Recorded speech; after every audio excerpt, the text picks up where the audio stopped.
Just about every month has a little theme now. February is Black History Month, March is Women's History Month, and June is Gay Pride Month. Now, Primetime has no problem with the months. I mean, if you want to be proud, go ahead, be proud. Everybody gets a month. But you can't be obnoxious about it, and you definitely can't be perverted around kids. Throw a couple rainbow flags on a float, fine. Drape a rainbow flag around Fetterman, fine. Tie a half-naked guy to the back of a pickup and spank his cheeks with a leather whip in front of kids. I don't know about that one. I mean, you can't play out your sexual fantasies in broad daylight just because it's Pride Month. I mean, in Boston, a photojournalist, Rebecca Cannon, captured footage of adults giving out sex toys at a family-friendly trans march. Those are sex toys.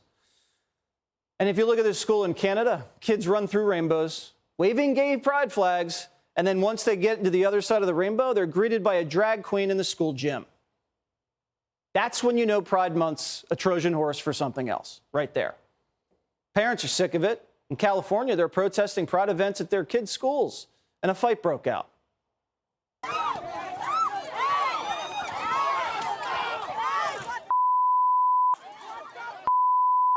Now, are the rainbows and the alphabets going a wee bit too far here? They're running the schools, the politicians, and now America's top companies. It all started when guys like Sharpton would yell and scream about diversity. And if you didn't listen, they'd have a mob of people in front of your store protesting, boycott city. So companies would say, fine, we'll hire a diversity officer. And then that diversity officer would get a pot of money and just throw it around to all the lefties. It's like protection money. If you wear the right colors and pay the right people, the rainbow mafia leaves you alone. Now, who cares if you pay your workers dirt? You shatter.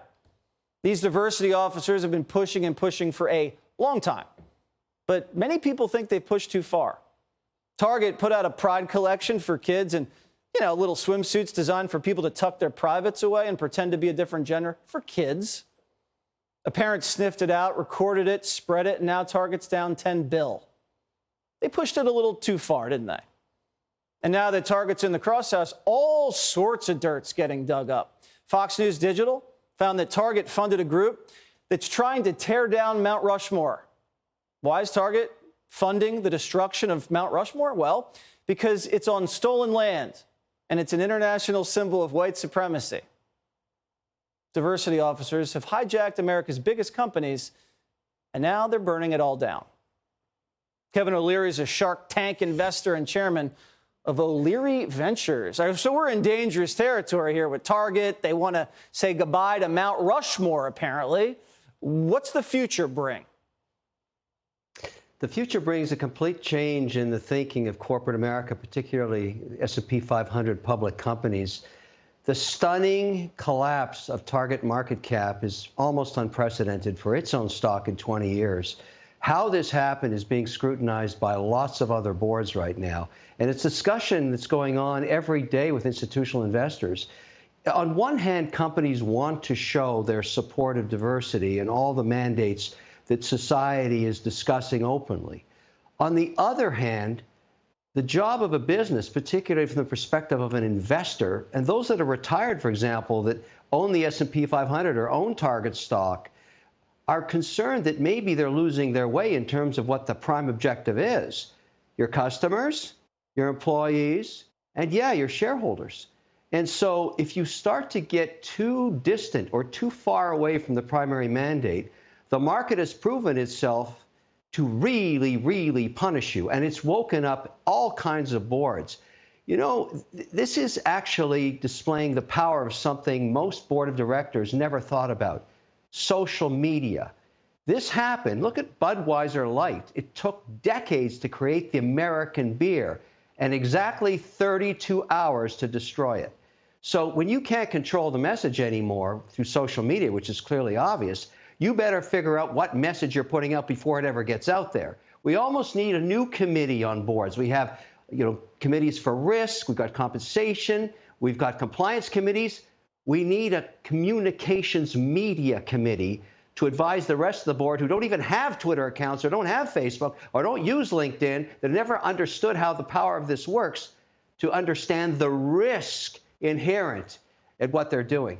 How about the board just has a little oversight for the diversity officer and maybe reads that the diversity officer is funding the destruction of Mount Rushmore and says, You know what, Meredith, we're going to have to bring you in to talk about this Mount Rushmore destruction plan that you're funding. How did they not see that? Because this is a relatively new mandate. Diversity officers are new to boards, and they sound like a great idea. But even if you have committees for charities, and many corporations provide support for the Red Cross and other charities, every time you get into a mandate like that, it's scrutinized all the way up to the CEO. When you're shifting and allocating dollars to different charities, the CEO generally knows about it. This has not been happening with the diversity officers, and they're going on their own. They think they have a mandate, and they do, and they're given a budget, and they go to work. Now, obviously, the CEO of Target, I'm going to guess, I'm speculating when I say this, did not know that they were funding the destruction of an iconic... Right, or, Kevin, maybe they found out that they were funding the destruction of Mount Rushmore, and they were too scared to can the diversity officer. Well, those are two different items. Obviously, a diversity officer that's doing their job and staying within the mandate they were given, because I don't think you're going to find a lot of people saying, oh, let's not have diversity officers. I think that boat sailed.